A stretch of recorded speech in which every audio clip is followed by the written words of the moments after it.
She is completely unexplainable. You think she's a good girl, but once you get to know her, you realize she's everything. She's crazy, she's funny, she's honest, and you'll never know what she'll do next. Hey, so happy you could come and check out the podcast today. I want to draw attention to the fact that my Being Tracy page on Facebook is temporarily being hacked. But stick with me because I've been through this before. I've got the YouTube video to prove it. That's called How to Get Your Hacked Instagram and Facebook Page Back. I watched it. I'm in touch with Meta, and we're going to get that back as soon as possible, maybe even by the time you're watching this. Anyway, this is the famous Wally Waiters here. I met Wally recently because he was a referral. Someone I've been, asking my friends, who do you know that's famous that I can interview? Who do you know that's done a lot of things, achieved a lot of things, helped a lot of people? And then I met Wally. And here we are today. Here we are. Wally, tell us a little bit about you. Who are you? What makes you famous? Okay, when you say famous, I'm more infamous than famous if you really want to know the truth, but I've done a lot of things. Now, why would you say that? I said because I'm the type of guy I'd like to shock people and knock them off balance. Not give them exactly what they want to hear, but tell them what they need to hear. Okay. So, okay, I guess you can say I'm famous. So, how far back do you want to go, Tracy? Let's go back to the beginning, but like Cliff Notes. Just give us Cliff Notes. Okay, so basically, it started when I was about 15 years old. I used to play football, very active in college and high school and everything. And my mom came to me and she asked me, so, boy, what do you want to do with your life? And I'm like thinking, I'm 15 years old. I want to party and play football and have fun. She said, no, what do you want to do with your life? And there was a couple of different things that really piqued me. Number one, I could have been a preacher. I have a whole lineage of pastors and preachers in my family. I could have been a doctor, a lawyer, a speaker. But I told her, I want to be involved in television. And that's where it all started. So the story goes on. I always believe that you can cast your vision, and if you don't give up, it's going to happen for you. So 5 years later, I'm on television. I'm a radio DJ at Rock 104 in Gainesville, Go Gators. And I also started getting involved in television. And I would audition. I became the 12 noon sports anchor. I was a news reporter. And of course, that was a great career, made me very popular. I didn't realize I was broadcast to 20 million people. Imagine a 21-year-old kid. And all of a sudden, they're telling me, oh, our school class watches and this and that. So I'm like, this is crazy. So maybe a little bit nervous. So I learned a long time ago, don't think about the people who are watching. Look at the producer right in front of you. So I did that. After school, I took a little stint away from television because of the recession, and I couldn't find a job. And I realized you could make more money behind the scenes. So started working with a couple of different people, Today's Environment, Ed Begley Jr., worked with a few other folks. And then I said, it's time to launch my own, cast my net out, as it were. And I started a series called the Profile Series, hosted by the Academy Award-winning actor Louis Gossett Jr. It was a big hit. And it blew up. And then I moved on from there and started, Larry King ended his contract with CNN. And that was a big coup. And I was able to get Larry King to host my show, one of the most prolific people in television history. Wow, that's incredible. So that's the beginning. Yeah, that's incredible. Well, go on. Oh, okay. Pins and needles. All right, I know so there's more to the story. There's more to the story. So I get involved with Larry King, and the show blew up, won multiple awards, Telly Awards for our industry, and many other things. And then, of course, my biggest dream and passion is to become a speaker. I've always loved to speak to people. Been doing it since about the age of 15. And you're so good at it. You're Thank so you. good at it. She's so kind. Look at this. Thank you very much. I received that. Yeah, Thank you. Thank you. in the limited time I've known you, you've proven yourself. Well. That's why I have you one of my first guests on here. I know Oh, that she's so sweet. Thank you you've for got a having way. me. Yeah, I you've got appreciate a way having me about as a you. guest. Yeah. So I was speaking since 15. I wanted to do that. That was my passion coming up. So I started speaking, but the first group I dealt with were my employees. First of the month, every month, I would create a monthly message to inspire them and to get them going. And I would come up with topics and get them like downloads. I didn't have to think much. It just came to me. And I realized that if I can have input on these 30, 40, 50 people, they can go out and change the world. And so that was the main focus of me. It's just really encouraging and inspiring people. Those who know me, I had someone once tell me, why are you always positive? They don't understand. I don't wake up positive. It's a process to make sure you maintain a good mentality. And we resonated right away when I checked out your Facebook page because right there it says gratitude. Gratitude. And that's what I'm all about. Yes. And I teach my daughters, you be grateful, you're going to have more to be grateful for. Right? Absolutely. I'll get into the science behind that later. There's a science behind gratitude. I want to hear it. But so did that, and then of course went through the trials and tribulations of life. I had to shut down my business, and I found myself being a personal consultant, host, and did some other things. And I ended up at Brand Star Studios right down the street from here, and took over the local division. Then I started the competitive edge with Montel Williams, and here we are today with Tracy. So that's a quick. I love it. I love it. You clicked it. I know that was hard to click it into that much. I'm a sound. Because we had like a 2-hour meeting, our first meeting, just going on and on between each other. What we had in common, likenesses, and our mindsets, and what you've done. And exactly. I so enjoyed hearing it. Now I want to know, just right now in your life. So what do you enjoy doing? How have you enjoyed helping people? To me, it's always been about other people. You know, there's a guy who had a quote years ago. His name is Zig Ziglar. Most of you kids don't probably know him, but he said something. He said, how do you get what you want? He said, by helping other people get what they want.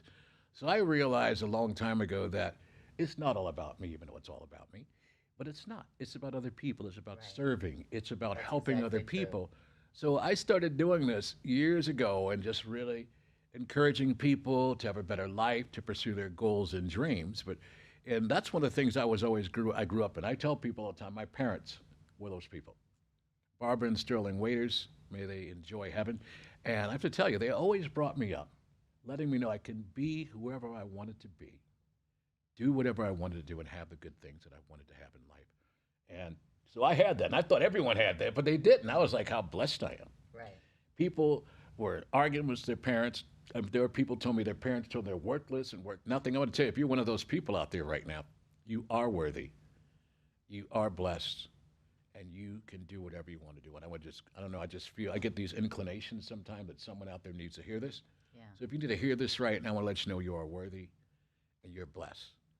You are not a mistake because God doesn't make mistakes. Exactly. So I started to really pursue my speaking career. And I've spoken at international conferences. I spoke in Ecuador at a TED Talk and at the University of Ecuador. I've been on stages in front of doctors and lawyers and different types of things. And I was very involved in the church down here, Calvary Chapel. I taught Bible college, adult education classes, led the prayer ministry. So for me, I'm always that guy who wants to encourage and inspire people. You know, there's a scripture that says, to whom much is given, much is required. And when you have been given a lot of gifts, I don't know if you're sitting on yours, whether you buried your talents and abilities, you're saying, Wally, I should be on that show like Tracy is. Well, guess what? You can do it. But just stay focused. Use what you've been given. We all have certain gifts. And I'm all about purpose, Tracy. Everyone has a purpose out there, and they need to figure out what that was. So I spoke at the Global Vision Conference 8 times with Johnny Regan. And right now I'm in a very interesting position because I really want to pursue my speaking and coaching career and influence people. And I do that on Facebook. It started years ago. I started writing quotes, and then I started doing these 1-minute videos. Next year, they're all over the place. And for a lot of people watch them, but a lot of people don't comment. You don't need to comment, but as long as you get the message. And so I find myself, when I wake up in the morning, I'm passionate about purpose and helping other people be, do, and have the good that they desire in life. That's amazing. Now tell me, what is your vision then right now? My vision for the future. First of all, my vision is really to do this. If you want to get deep, I can, but I'll keep it short. My vision is to really impact the world in a positive way. Look at all the bleep that's happening all around our world. There's so much confusion. Mental health is a big issue. And I feel sorry for the younger generation out there because we didn't have to deal with this stuff. It was black and white. But there's so many different things happening right now. And I'm not to get political, I'm just real. My kids, I have to teach them certain things that we didn't have to teach years ago. Right. And with the climate happening right now, it's causing so much mental health issues. So what I want to tell people is that my vision is to help people get out of that stigma, help them through their mental issue, and really help them to find their purpose and passion in life. And how I see myself doing that is doing podcasts like this, but also creating and becoming a nationally known and internationally known speaker. It's my gift. Of course, I still like to produce TVs. That's my passion, is producing shows. But I find that when I can help other people doors open up for you. And I want to talk about this other thing. It's gratitude. I believe that gratitude is a key. I says on my Facebook page, you can look up wallywaiters.com, Wally Waiters on Facebook. And I believe that gratitude opens doors. And I always believe in giving thanks. And the thing about you don't understand, whenever you're training your kids, what do we teach them? Those you have kids out there. We tell them to say please and Thank you. and it becomes almost automatic. Say please and thank you. And next thing you know, you're saying thank you. And it's interesting because a lot of times it diminishes the meaning of it. Well, you have to think of what am I thankful for? You have to. It makes you think of it. But I'm just makes talking you about the recognize basics it. of just thank you because it becomes an automatic response. I'll tell you, I was calling a participant of my show one day and had a conversation. She said, love you, bye. And I'm like thinking, that was conditioned. She doesn't know me. She doesn't really love me. Right. She probably was so conditioned to saying it to her husband and her children. She just said that. So what I tell people, you have to sit back and think about gratitude. Gratitude is an elevated emotion. It's not just a word. And when you say thank you for things, you have to feel it in your heart. Yes. Right. Otherwise, it becomes a canned, routine, rote thing that we just automatically program into our subconscious. And you don't even hear your mom saying, say please and thank you, but that's exactly what's happening. You're saying thank you and don't know why. So I've been studying gratitude. I believe in giving gratitude every day. But when I discovered there was a science behind it, that you know by giving gratitude, it closes a transaction, whether it's past, present, or future. You can be thankful for things that didn't even happen yet. Yeah. Like for me, before I came here, I gave gratitude for everybody. I blessed everyone in the studio because I wanted to prepare the way and make sure the energy was good in here. So Right. recent studies have shown that by a person just giving thanks 2 to 3 times a day over a 4-day span, it will increase their immunoglobulin A by 50%. If you don't know what that is, it means your immune system. You can make your immune system 50% stronger just by giving thanks. Now, if that's not enough reason to give thanks, Exactly. I don't know what else is. So I believe that by giving thanks for things past, things present, things future, it opens doors for you. Yeah. I mean, I'm grateful for this interview right now, grateful for Tracy and meeting her. And I think this is a fabulous thing that's happening right here. Right. Well, now tell me, you sound so grateful. I can't even imagine what kind of adversity you've ever been through. Have you ever been through any adversity in your life? Absolutely. Adversity is a part of life. Everybody goes through it, Oh, right? listen, I've been through a lot of adversity. I tell people all the time, my whole life has been spent going through trials and tribulations. Trials and tribulations are part of life. I like a quote that I got from a preacher years ago. He said, life is 90% what happens to you and 10% how you respond to it. Perspective. It's perspective. Oh, I've been through trials and tribulations on my journey because life is a journey and not a destination. Right. But most recently, I went through a divorce 5-6 years ago, lost everything. And I found myself, what the heck is going on here after I built all this up? And I thought about this poem that I learned in 5th grade called If. And if you want to look it up, If by Rudyard Kipling, it almost mirrored my life. And I was like, this is crazy. So been through a lot of trials and tribulations. They're a part of everyday life. And I believe in the word that says, in this world, you will have tribulation. Not like maybe, you will have tribulation. And so I've had a lot of tribulation. I lost everything at one point, found myself down in the bottom of the barrel. I mean, when I say in the bottom of the barrel, I'm like, I didn't have a place to stay. I had to turn my car in. I'm couch surfing. I'm thinking, what the heck is going on here, God? Why am I going through these things? And how did you deal with that? I dealt with it like one of the things that, again, I go back to speakers. Zig Ziglar said, when I fall down, I want to fall flat on my back because if I can look up, I can get up. And I mean that. So I kept looking up. I kept going on. And one of my friends said, man, you're the most resilient person I've ever seen. And you could imagine going through these trials and tribulations. You go from a Tesla to riding a public bus or taking an Uber. I'm like thinking, this is crazy. And I just keep going and keep going and keep going. But it's all about my mindset. Yeah. Listen, we all go through trials and tribulations. I've done some crazy stuff for the past several years. Right. But I realize this is not the end. This is just a part of my journey. And one of the things I did a video on the other was talking about this. How easy is it to give thanks when there's a lot of money in the bank? The kids are acting right. All your personal relationships are great. It's easy to give thanks when those things are happening, right? Yeah. But what happens when the bleep hits the fan? Right. What happens when there's no money? But what happens if everyone's out of order? Can you give thanks then? And again, one of my favorite quotes from the scripture says, rejoice always. That means jump around and be happy. Right. pray without ceasing, and give thanks in all meaning all circumstances, for this is the will of God for you in Christ Jesus. And to me, that's my practice. Because if you believe everything is happening, how many people out there you can like, comment, or quote, believe that everything in your life happens for a reason? I believe it. You believe it? That's my point. If everything is working out for good and everything happens for a reason, give thanks always. It's not easy to do. Well, listen, this reminds me, if you watched my first podcast, it was an introduction, and I got in the elevator, and I was going through all this shit in Miami, all this. Oh, I can say hell. that. I can say that. Okay, good. Yeah, I say it. But anyway, Okay. I got in there, and the lady, and I'm going through hell, and she looks at me and goes, "Well, you sure look happy." And I thought about it. I was like, wow, funny that's what she said to me. I look happy. And I got out of the elevator, and I looked back, and I said, well, that's because I choose to be happy. It's a choice, 100%. I agree with you. And that's what we have to do, right? So that, again, I'm speaking to people out there right now, and you're probably saying, yeah, well, I get it. You could be happy, go lucky. Listen, I've been through some shit, dark stuff. When you realize you lose everything and everybody you thought was significant, when you go through trials and hit rock bottom, they turn their back on you. You look around, there's nobody there. I remember a time of brokenness. I can be honest and transparent about this. I was sitting there, and you guys believe it or not, I broke. I was in tears. And I was telling the girl that I was with, dating at the time, that I have nobody. She said, yes, you do. Stop right there. I'm a slobbering fool. And I'm sitting there, and she says, you know what? You have people. Look at this one, this one, this. And I realized, but it wasn't the people that I was expecting to support me.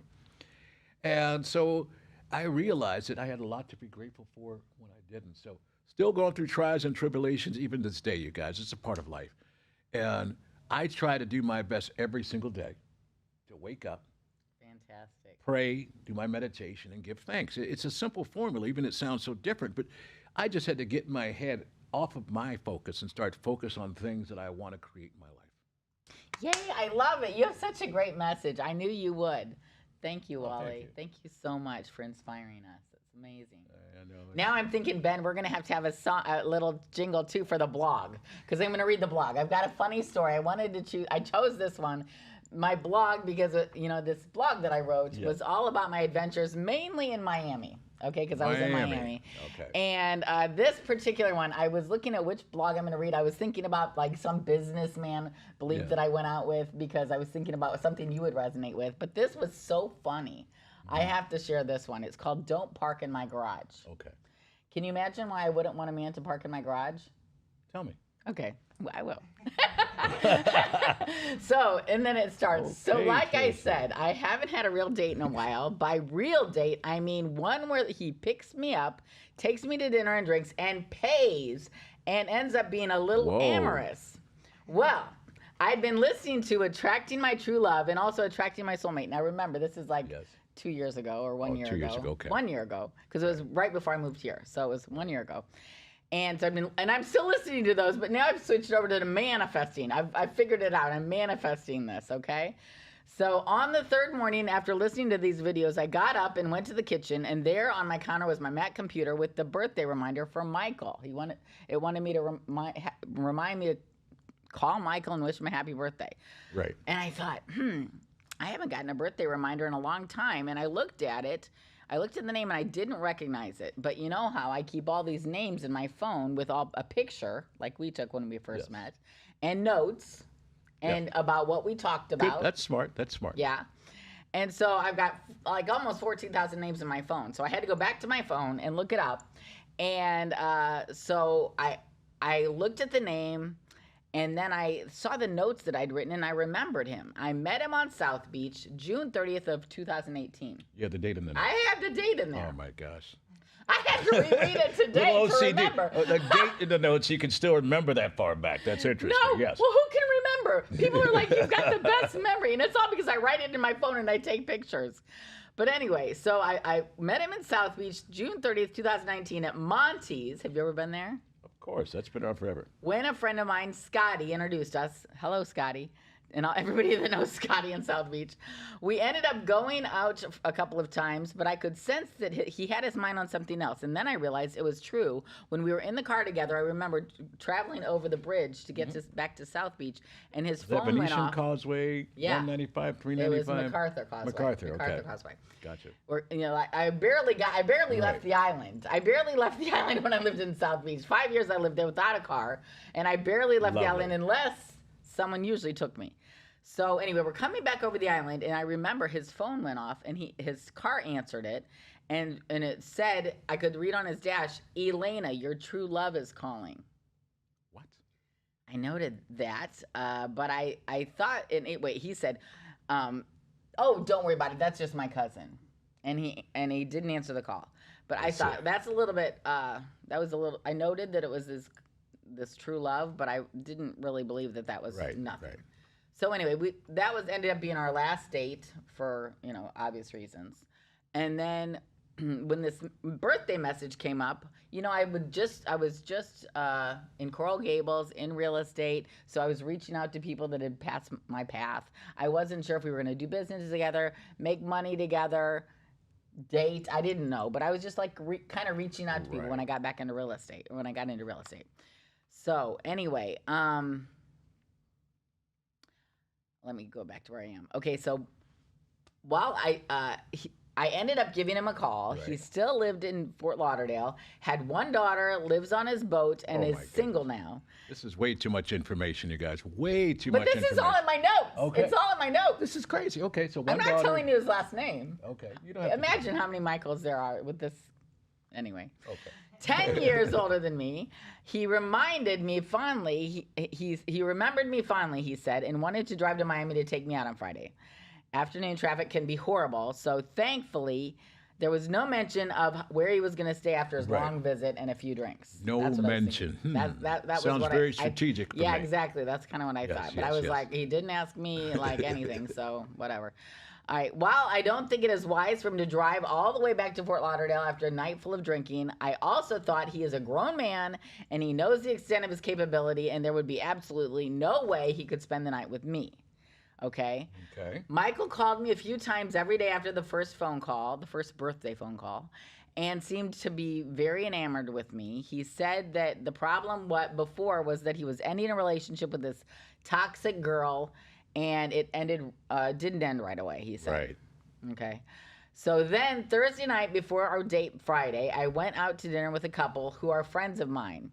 They took me to Cafe Violetto in Coral Gables, Miami, an awesome restaurant. I told my friend Eileen about the date the next night. I told her the whole story. I'm sitting there with this married couple. They've been married for years. And I told her that I thought maybe I'd choose a restaurant close by. I lived by the Miracle Mile. It was called Forte, that I can walk to. But then I told her when I said this, he said, oh, that'd be great. I can just park in your garage and we can walk together. At first I said, sure, that would be fine. And then I was thinking about it. I told Eileen, and I just was thinking, that's not a good sign, do you think? And she said, I didn't feel good about him parking in my garage. I mean, I hadn't even seen him in 3 years, and in the past, I feel that men have used this idea of parking in my garage as a way of getting into my building, and then they think it would be harder to, I would think it's harder to say goodbye to a guy in the garage. Wait a second. When I'm going up to my Listen, this sounds very strategic here in how you came up with that, because parking is parking. I mean, these guys you're dealing with, first of all, where'd you meet this guy? I'm curious. I met him years before on a dating app. Okay, I was going to say, it's starting on a dating app. Okay, yeah. Let's precursor my this. My blog fed off my dates on the dating app. It's a dating app. By the way, I think you have a book here. I think you have a book. I have a book. The Dating Escapades of Tracy. Because I told Ben that I feel like I'm sitting back like I'm in a romance novel or something listening to this shit. I'm like, wow. It gets better. It gets better. Wow, this is like freaking amazing. My goodness, here. Keep going. This is my last blog of a date that I wrote. Okay, so anyway, Eileen fervently agreed. She said she thought it was a privilege to park in my garage. Privilege. She said firmly after thinking about it, no, Tracy, don't let him park in your garage. Anyway, the Friday night came, and I had decided that I was no longer... Is it a building or house garage? Is it a big... It's a building garage. Oh, okay, so, I mean, where else are you going to park? Anyways, keep going. This is interesting.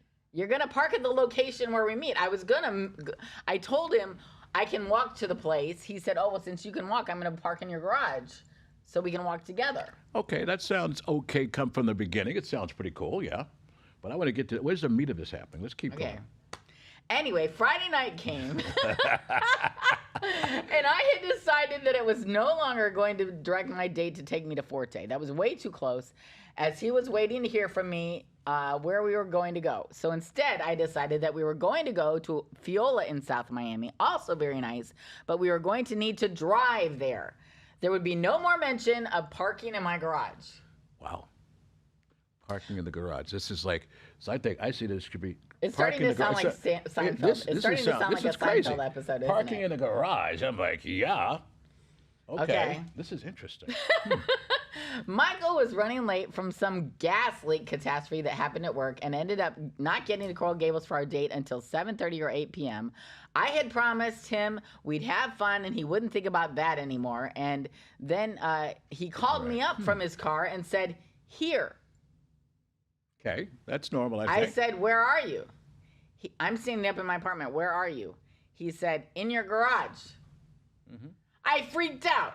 Don't park in my garage. I sounded a little disgruntled at my reaction after driving, or no, he sounded disgruntled at my reaction after driving all that way to see me and said he would wait for me in the garage in his truck.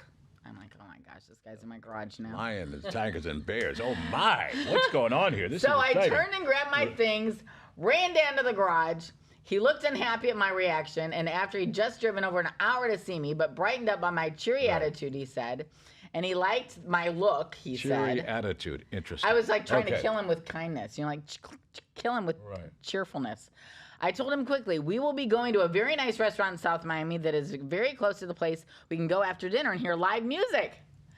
I had come up with a great plan that he was very pleased with. Okay, so we went to dinner at Fiola. What page is this, by the way? It was only an 8-minute read, but you're kind of like interjecting, making it longer. I think it's exciting. I took some stuff out. Okay, this is interesting. I never knew how women think about it. I've never written down anything from any of my dates. That's what this is about. This is about. I think it's fantastic. Dating. Dating. How hard it is to find your soulmate. Anyway, we'll talk after. Well, it's not hard because the universe hears everything I say, and I'm manifesting right now that my soulmate is out there and looking for me, and he's in my life. And anyway, that's what I'm manifesting now. That's your spiritual moment. I'm not watching any more meditations. I'm manifesting it. So there you go. Anyway, so I got to watch my words. But anyway, okay, so because dinners get quite expensive in Miami, I always would recommend that we share. You want to share something? And he was like, sure, we'll share it. So he chose this $62 huge ceviche tower, which he ate most of. And I chose this 5 ravioli dish, which was amazing. But I only ate half of it. He ate most of the tower. How much was the ravioli? But we were both happy. The ravioli was what, 25, 30? What was it? I don't know. I did not remember document the 62 tower. You just said 60. I noticed the tower was $62 for the tower. So I'm just saying, our meal was not cheap. I'm just trying to get this. It was not cheap. It was not cheap. But I was fulfilled, and so was he. So anyway, great. After that, I'm like, okay, and we had a great time. We shared a couple pecks on the lips and cheek. No big deal.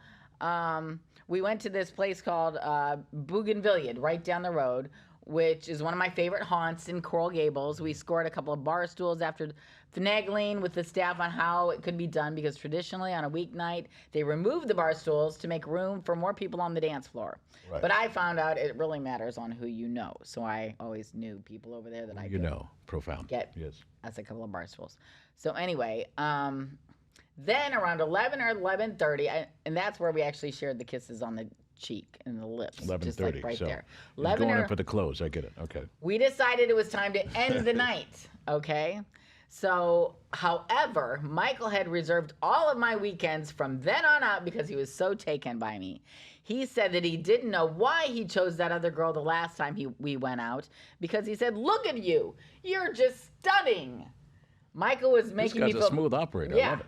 Mike was making me feel pretty happy and special. I really felt I needed this, especially after the way that the ex in my building, which I started to call Flake in my blogs, No, who is that this? I told about. So it's Well, an ex- you didn't watch my first episode. I did but not. That talked about the guy that I'd been seeing that actually found another shiny thing and dumped me after Shiny telling object me syndrome, I all call the it. same things that Michael was telling me. Right. So anyway, every girl wants to hear that she's special. Okay, Michael was really making me feel special. I'm taking notes. Keep going. Okay. So he Special. kept making the joke that he couldn't believe that I thought he was going to sleep in my garage.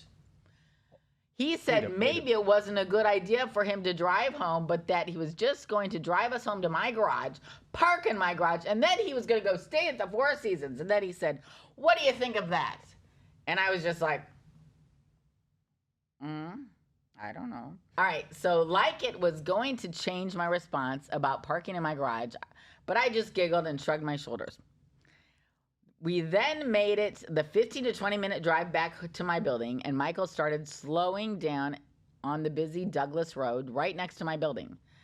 Usually a good place for people to drop me off is right past the building with a street that crosses Douglas. However, for one brief moment, I'm looking right there's my building, and we're driving past it. And then in the sudden moment, Michael asked the question, "Is that your building?" I responded, "Yep." I jumped up, opened the door, kissed him on the lips, and jumped out of the car and stood there and waved goodbye. You got to get the camera up. Wave goodbye. Wow. This is like, it's starting to turn from a short novel into a freaking Yeah. fucking film now. This is crazy. I mean, I was Wow. like, oh man, that wasn't a good thing to do. And as I'm jumping out of the car, I could hear him saying, "Are you kidding me?" And I just stood there waving. Wow.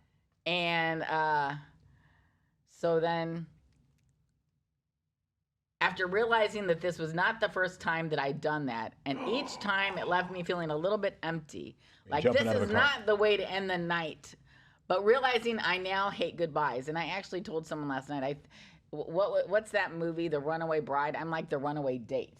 You know, like I'm like not gonna do the good night thing. No kisses. We're not gonna. This is too much. That's boring. I'm out. Oh my God. I'm out. Trace, are you serious? This is, That's you're exactly the what runaway happened. date? Interesting. What? I'm a runaway date. Interesting. Yeah. I've had women jump out the car or try to jump out the car, but you know, I pull over the side, let them off my key, hit the gas. I had a girl call me, said, "Aren't you going to come back and get me?" I said, "Fuck no. You get out of the car. I'm out of here." Yeah. She did it to get attention and to cause a little stir, and I'll never forget this. I said, "I don't have time for drama. You jumped out of the car." Of course, I ended up going back to get her eventually after about an hour, making her wait for an hour. But So it's it wasn't her home that she jumped out of the car. no, it was we were at the beach. Okay. Yeah, we were at the beach, and I was like, we were in an event at the beach, and she got a little upset about something personal in her life, and she said, "Just leave me here." I'm like, "No problem." Click. I mean, she called me back. Said, "Are you really leaving?" I said, "Fuck yeah, you got out and want me to leave. I don't have time for drama." So jumping out of the car is not a good way to end a date, Tracy. Oh no, he wasn't happy. What do you expect him to be He like? wasn't Ecstatic? happy, and he really wasn't happy because he felt like the reason why I jumped out of the car is because I didn't want him to park in my garage, which he took very personally, and he was very angry about Listen, it. I'm definitely gonna write an episode on this, and this is great. He didn't talk to me for a few Don't days. park in my garage. I can see it right He didn't now. talk to me for a few days, but then, as I said in the end of my blog, he started calling me back, and then started, talking to me more. And then we said we were going to go out another time, and he was in New York, I was in Panama, doing work in Panama. So then it just kind of went away. I think it went away because I moved to Boca. I think in the midst of this, after it was over, I went to Panama, came back. Wow. This and then sounds... never talked to him. I haven't talked to him since. Well, if you're watching out there, man, I'm taking notes from your moves. I like what you did, but the jump out of the car thing, I have to agree, that's a little bit out of character, don't you think? Well, looking back on it, I mean, like, as I was thinking of it after I left and standing there waving at him, and he was so pissed looking at me outside the window, and I had a big smile on my face waving, but I realized maybe that wasn't the best move. Oh, really? Yeah. Let me ask you a question. This is me, because I'm dating, too. I'm single for all you out there want to know. And what was it that you were afraid of? That he was going to come back and try to sleep with you, get intimate with you? Because at the end of the day, we're adults. We're not kids. That's what I was afraid of. You were afraid of the intimacy or just the sex part? Or him trying to have sex with you? I was not ready. was not ready. And like I hadn't seen him in 3 years. Like we went out 3 times 3 years ago, and then he actually, I read my notes in my phone. I forgot this. He actually ghosted me. He actually ghosted me like 3 times. Oh my gosh, he didn't ghosted show her. up for a date. What is it called when they stand you up for your date? A stand up. Yeah. He stood. I call it. Yeah. He What stood is her it up for a called again date. when they stand you up for a date? Standing you up. Okay, so he stood you up for a date, left you hanging. You were at the dinner table Like waiting 3 for him. times. Did he cancel or not show up when you met him somewhere? That's a difference. I would have to refer to my notes in my Okay. phone. I mean, to me, it's like ghosting is, say you're going to meet me at this restaurant here at 5 o'clock, and they don't show up. That's ghosting. If you don't go down there and he cancels, because I have a theory, you guys, and don't take notes on this. I believe that every person out there, I don't care if you're a woman or a guy, you always have a plan A, B, C, or D. And this is what happens. So if plan A, you can't get hooked up with them or a date, you go to plan B. Plan B, you go to plan C, and then D is the absolute one you really won't want a date, but you'll hang with them. But what happens if plan A, your plan D, and plan A calls you and say, hey, I can meet you? You're dumping plan D. This is like, and you guys I know this is fact. Not to say that I practice this at all, but I know it to be a fact. And I tell women every day, women at least have 5 people or more on their phone that they're texting, how you doing, how was your day, how was work? Every woman, 10 to 15. Guys maybe have 4 or 5. You do the standard good morning, have a great day. Am I wrong about this, Tracy? Definitely not. Well, I remember he told me that what had happened. It was that he had this toxic relationship going on. And then what I haven't told you yet is after he did finally start talking to me again, he said I still owed him a first kiss because he wasn't satisfied with the little kisses we had during the date. He never got a good kiss from me in South Beach when we were dating. So he still said I owed him a first kiss. So. Wow. Man, this is dramatic, you guys. Tracy, I appreciate you sharing this. Listen, the guy's obviously that smooth. He needs to know how to go in for the kiss. If he doesn't know how to go in for the kiss, that's the telling of chemistry right out of the gates. If you can't get even a kiss on a date, I'm like, next, because it's not about you. Don't think about it's never you. It's always the other people. There has to be chemistry there. And if you're going for the kiss, you got to get the kiss. But if you say, I'm satisfied, for me, he's so petty. He said, I'm upset I never got a good first kiss. I'm like, on to the next one. I put on a Jay-Z song, on to the next one, on to the next one. Well, he might have been planning on a kiss if we'd have parked in the garage. Oh, my God. In his defense. But you did some But before you I could was get out. like, I'm out. This is interesting. This is not a good enough date for me to go to the garage. I'm out. Like, he's like, is that your building? Gosh. I'm like, hell yeah, it's my building. I'm out. So what if it was raining outside? You don't want to I'm have you don't have cover? If it was raining, would you still do the same thing? Jumped out in the middle of the rain? I probably would have. Because my building So was right there. here's my point. And by. ladies and men, listen to me out there. If you think the date's going to be going bad like that, I would never go out there because I know a lot of women out there get on these apps. They want to get a free dinner. I can get a free dinner. Oh, I can do this. And you guys know who you are out there. It's not about the dinner. I don't know about you, but I'm not a spring chicken. I'm still young, but I'm not a teenager or a high school kid where I have to play games like who's going to pay for dinner? Because I've done that before with women where they want to break out their credit card before I do. And I'm like thinking, whoa, I'm not going out with her again because she's trying to make a statement. Oh, really? Oh, Is 100, that right? 100%. Oh, I like to hear that. I like to hear a man that stands up for himself. They're trying to make a statement like, oh, wow, okay. Or even opening a door for them, and they don't want you, oh, I got this. Don't open the door. I love that. To me, a lot of women out there, they're so independent that they want to just prove that they can do it on their own. And to me, I applaud that. But at the same time, if you're dating someone, and I still believe in traditional gender roles. Don't want to piss anybody off out there. I do too, babe. And to me, do too. We're right I on the just grew same up in page. a different time at a different place. Don't get me wrong. I don't mind going out with a friend and splitting dinner, but if someone's on a date, but I think it's just not a real date where you go the first time you meet them on Bumble or whatever, you go out and pay for a $200 dinner. That's not right at all. My brother told me when I got divorced, listen, start off with a cup of coffee, happy hour, something like that. See if there's chemistry. And then from there, if you want to go blow money on a date, do it. Because I was spending so much money on dates, $400 or $500 a week. And I'm thinking none of them got anywhere because a lot of these women were looking for a dinner. And to me, I can have dinner with anybody. But at the same time, there's expectation that there's going to be a date here. Why am I just going to do that? So what I do is let's meet for coffee. Or let's meet for happy hour. I hate coffee dates. See, my point is, why do you hate coffee dates? But if you're the real person, you have to understand, there's a process here. I've never had a good coffee date. That's why it's a coffee date. I've You want never to had find an out. interesting coffee date. You want to I'm like, oh, I'm so attracted to this guy. way he's drinking that coffee. No, where he slams down 10 drinks. Listen to me, there's logic behind this. If you're a serial dater and just want to go out and dates, just date. No expectation. But if you're looking for that person in your life you could potentially spend time with, spend some time with them. Get to know them. It's not I about totally agree with it's you. not about the dinner, you guys, because guess what? If you're vibing with someone, you could be sitting on the beach with a bottle of wine. You can grab a pizza somewhere and eat it. It doesn't matter. It doesn't have to be about a nice, exclusive, expensive date. Because it's expensive, number one. Time is money, money isn't time, money's time. So you have to think about this, women and men, before you go out with someone. Do you really know what you want? And I think the problem is a lot of people don't know what they want.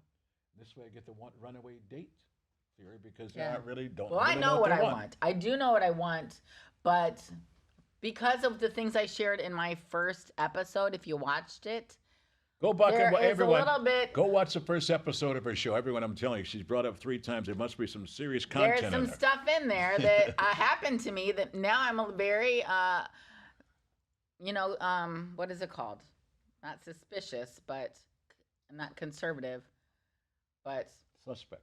suspect. I'm That could be you. suspect. I'm just like, yeah, like let's just wait and see, because I found when you get to know people really well, sometimes you don't want to be that close to them.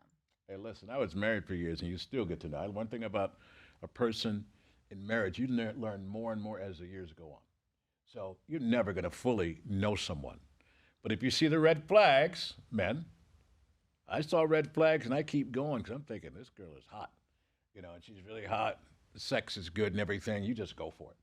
Because men, we're very simple. People understand. Men are very basic. Well, like that. sometimes it's like that, but then I've also found I've been in relationships where when I get to know someone better, they get more handsome, they get more charming, they get more attractive. So that's kind of the wavelength I'm on right now. Like I'm not looking for just this sexual chemistry right away, although that's fantastic. Don't get me wrong, but I'm looking for my last love. My last love. That sounds so terminal. My last love. I don't know if I like the way that sounds. Well, maybe I should say it. How about my differently. greatest love? My I mean, because why does it have to be? Yeah, think about my last love. I mean, how does that sound to you, man? Last love sounds like one. It's like is gonna be it. I'd be afraid if you tell me you're my last love. I'm going to be absolutely terrified of it. You got to look at these things. Yeah. Okay. How So about we're your gonna greatest say love? my greatest love. Yeah, right. That's what I'm looking for. There yeah. we go. I like that. Yeah. Phrase a little bit Is that better. what you're looking for as well? I am looking for a super spiritual, supernatural woman that can be symbiotic when we vibe on the same level. I'm not looking for perfection. No one's perfect. We all have our drama and issues, but just someone who we can really spend time and enjoy life together. Yeah. Have fun. Have fun. Not just fun, but listen, it's going to be good times and bad times. But my point is, I would like to just have someone who accepts me just as I am right here, right now. I accept them for who they are right now. I have kids. They may have kids. I don't know, but there's always attachments. Right. But that really has dealt with their stuff. Because what I find out there, if I can speak on this, there are a lot of women out there who haven't dealt with their shit. They have not. There are a lot of women out there broken, who are victims and who are lost. And I'm saying, I always say there are men out there like that too, but I'm not into men, so I can tell you my perspective. So, and if a woman is really working on personal development, becoming the best version of herself possible, that's what I want. Now, they have to be good looking too. It has to be some kind of physical. Well, they have to look like they care for themselves. I've taken it down to this. They have to look like they care for themselves. Yes. And are we looking for what we are? I would say so. I guess so, yeah. Yeah, I would say so, yes. But it's like, what I found out there, if I can speak on this briefly, is that our society has changed a lot. A lot of women out there, they're not really looking for love. You know what they're looking for? No, someone to take care of them. 100%. And this word that I've learned 2 years called hypergamy. And I looked it up in a dictionary. You can Google it. Hypergamy means looking for someone who can elevate your lifestyle and wherever you're at. So you have all these women out there, they're putting money above love, money and things, which those things are going to turn to rust. But what's left after that? Is there real love there? No. It's something, and I've seen women who date money after money after money, and some of the guys are all the same because one person told me, the guy told me, you're getting old. And I can go out and get a 20-year-old. I mean, you have to think about people who are narcissistic out there, who would accept that, they don't give a rip. Right. But if you're looking for that, you're going to find the same trail, and you wonder why. Why does this always happen to me? I dated a very rich guy, and this happened. I dated a guy who had money, and this happened. Maybe the personality doesn't match, but my point is, I believe if you get with the right person who you already connected with, then you can build something together rather than just having this one-way street. Because, listen, when men find themselves writing a check for everything, I have a couple friends who do that right now. Right. It's empty. Right. She calls when she needs to pay a bill or get a Right. credit card or something like that, and Yeah. it's like, it's empty. And some men do this because they don't want to be alone. They'd rather be on a date. They have money. It's Well, not look, the big women issue. do it too. Women, I know women that are desperate at my age. They're desperate. Okay. They want to find somebody so badly. They're trying so hard to make this person or that person become what they will be satisfied I guess with. I'm going to update the age of my dating profile. Thanks for sharing And that I tip. think, I think it's important for women and men to have confidence in yourself Yes. and know that you are enough. You're worthy. You are worthy. Absolutely. You are enough for anybody out there. You Right. are enough for what you want. What you desire desires you. So, hey, I just think that that's what it's. But that's what you said. I got to go back to something. So for me, I'm very big in the personal development space. So I've had a meditation, I've had a seminar or something, not just these real estate networking events, but at some events where people are really working themselves. That's where I want to meet someone. I want to meet someone because, listen, we are all going through difficulty. Don't downgrade real estate networking events. No, I'm just saying I don't want to. Listen, I go to some of these events down here. Real estate aren't looking to sell real estate, they're looking for a man. I'm just telling you from a guy's perspective. They are I looking believe for a man. any networking event is good. Anytime people are networking and mingling and meeting, and I think the dating apps are actually good. There are love stories from the dating apps because people meet their true love on a dating app. You know, who's to say That's a any commercial I one saw of for them is eHarmony bad? 20 years ago, but how many people you actually know?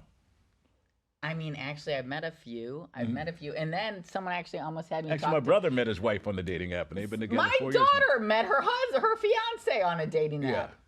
But I believe introductions are good and get introduced to someone because they know their character, or meeting them at a different type of event, or meeting them at a church or something like that. That could work too. But you can meet anybody anywhere. Are you ready to receive that person in your life? Right, exactly. Are you still dealing with the past trauma, your past relationships, or your divorces, or your children, or money? I think that's why it's so important to work on you. You have to I work agree. on the inside. And that's what it's manifesting is all about. You've got to make the inside match what you want on the outside. Well, what I say is that not the inside, it's your energy and vibration. Yes. It's exactly. energy is outside of you, by the way. Exactly. You have to make the energy and vibration align to that which you want. Now, manifestation, I teach on this, quantum physics, quantum mechanics. That's another I wish discussion. we'd have talked about that. We're gonna have to have you back to talk about I'll that. be back to talk about that, or maybe I'll Yes, start for sure. maybe I'll start my own podcast on that topic in here. You never know. For sure. Because it's something that I realize, once you get out of your way and you get rid of that victim mentality, we've all been hurt by someone, right? I agree. We can all remember every single time we're hurt, but that does not define who you are. Exactly. And I believe it's okay to be selfish. It's okay to put yourself first because I have a strong principle. I believe you cannot give what you do not have. If you don't love yourself, how can you properly love someone else? So true. So true. Well, anyway. Anyway. So I like to, after my blog, say a lesson that I learned from each one of these dates that I went on. And the lesson that I decided I should have learned from this date was to make it very clear from the start when my date is traveling a distance to see me that he is on his own after the date. Now, do you think that's what I should have learned? What do you think I should have learned? I think you learned a bigger lesson than that one to learn. It's okay to park in my garage. People are adults here. I don't know Every about man that. who parks in the I still garage is don't not like looking to that get idea. laid. I still don't It's like a that public idea. garage. It's one thing to park in your house garage, but in a building. I lived in the building in downtown Fort Lauderdale. That's the only place they could park was in the garage. So what am I going to tell them? Oh, park along the street. We were supposed to meet at a restaurant. He could. I wanted him to meet me at the restaurant. I was going to walk to the restaurant by Listen, myself. I say the lesson is, it's okay to park in my garage, because right away your association with parking in the garage means he's trying to get some. And I think he was. Well, how many guys out there show a hand are looking to get some? Let's be honest here. Every man out there is looking to get some, okay? Whether you do it or not is okay, but if you don't know automatically every guy's looking to get some, there's a problem there. What is he? You know what? I guess I just didn't want to give him some. Well, that's it then. You didn't have to. I didn't want to give him Let some, him park so in I the didn't. let him park in the garage, and when it's time to leave, good kiss on the cheek, kiss, make out, whatever, and adios amigo. We'll see you next time. You know, but my point is that if you take, I say don't park in the. It's okay to park in my garage. That's a limiting belief you need to overcome because True. think about True. this. Parking in a garage. I live in Fort Lauderdale for years, and it's like there's nowhere to park. I was thinking the same thing the other day when a man wanted to come over to my pool. Can't come to my pool. Oh, listen, Not ready for if that you're yet. out there and you're a baby Not and come ready by for my that pool, yet. you're welcome to come by my pool. Okay, you may not get in my condo, but you're welcome to come by the pool. There's plenty of people out there. I'll meet you at the pool. Especially when you live in a nice building, people always want to come to the pool. Oh, I have a nice pool in my building, but Don't come to my pool. Don't come to my parking lot. A lot of don'ts here, which I consider to be blocks. You're absolutely right. Those are blocks. You're absolutely right. A lot of blocks there, Trey. You're absolutely right. I just called you Trey. I mean Tracy. That's okay. In the blog that I did with the crazy rich neighbors, they called me. What was it, Ben? With the gray story. 50 Shades of Trey. Oh. That was what I brought to the table. 50 Shades of Trey honestly, Crazy Rich Neighbors. If anybody can crack the seal, I'm sure you're a great, fantastic woman. I mean, you look amazing. You got good energy, but those walls are just blocking you with parking garages and pools and things like that and jumping out of cars. I want you to think about that. I want you to really internalize it and ask yourself this question because you answered it. Why don't I want someone to park in my parking lot? I believe your subconscious mind has the answer already. We have all the answers within us. Why don't I want someone to come by my pool? There's an insecurity or something about you. It has nothing to do with the other person. Well, before we get too psychological on this. We're not getting psychological. I didn't use that word. It's not. I don't believe in psychology. We're going to do the real estate minute. Okay, so we're going to save that for an off-the-record conversation, Tracy. Yes. But I appreciate you having me on the show. Let's hear your real estate moment. Okay, so on the list of the most popular cities for net newcomers, that means the number of people looking to come minus the number of people looking to leave, Las Vegas and Phoenix have the top 2 spots. All top 10 cities are in places with warm climate, and Florida is a top contender. Florida's population boom in recent years has made it the fastest growing state for the first time since 1957. Wow. According to U.S. Census. On Redfin's list, Orlando was ranked number 4 after Tampa, North Port Sarasota, Cape Coral, and Miami also made the top 10. Cost seems to be the biggest motivator for those looking to relocate. 9 of the 10 cities have lower median sales prices than the buyer's most common origin location, okay? And so the top states that people are moving to right now, Florida's number 1. Texas follows. Then 3rd is Arizona. 4th is South Carolina. 5th is North Carolina. And the top 5 states that people are moving from, everybody wants to get out. First choice is California. One of my daughters lives there. Right. She loves it. Second choice is New York. My sister lives there, loves it. Third choice is Illinois. 4th choice is Massachusetts, where my ex-husband's from. And 5th choice is to leave is District of Columbia. So anyway. Wow. There you go. There's your real estate minute. And for all help with your real estate needs, be sure to contact me, Tracy Busch Pate, at Keller Williams Worldwide. My office here in Boca is 561-245-4000. Please call and give a call and let me know how I can help you reach your real estate needs or your friend. I love referrals, and I've got a global team that can help you no matter where you are. We are out to help you find the best location for you or to sell a business you might have in a great location. So anyway, please subscribe and like my podcast. It's on Spotify now, YouTube, Apple, and all over the place where you That's amazing. Congratulations. All over your podcast places. So go to your favorite podcast place. If you don't see it there, let me know. Anyway, but looking forward to you subscribing to this channel and liking it. Okay, and if I can give my only gratuitous plug, if you want to find me, hopefully you can post my QR code in the end, because I'd like to talk about Of course, we want people to know where they can reach you and get help from you. Yes, you can reach me. You can reach me on Facebook, which is Wally Waiters. Or I'd like to post, if you could put my QR code on this at the end, that'd be great. Can you do that? Can we do that? I can put your handles and stuff like that. Okay, Yeah, perfect. I can do that. That's great. This has been an absolute pleasure. I had more fun than I thought I would, actually. Yeah, more fun than you thought you would. What Of course I did. What'd you think? And also can't complain about the view in the studio. It's very nice. Nice. Yeah, good. I'm honored. Thank you. It means a lot. Your recommendation means a lot. Absolutely. So anyway, thank you guys. Thanks for joining in with us. We had a great visit with you today, and we look forward to talking to you soon. Have a great rest of your week. Peace.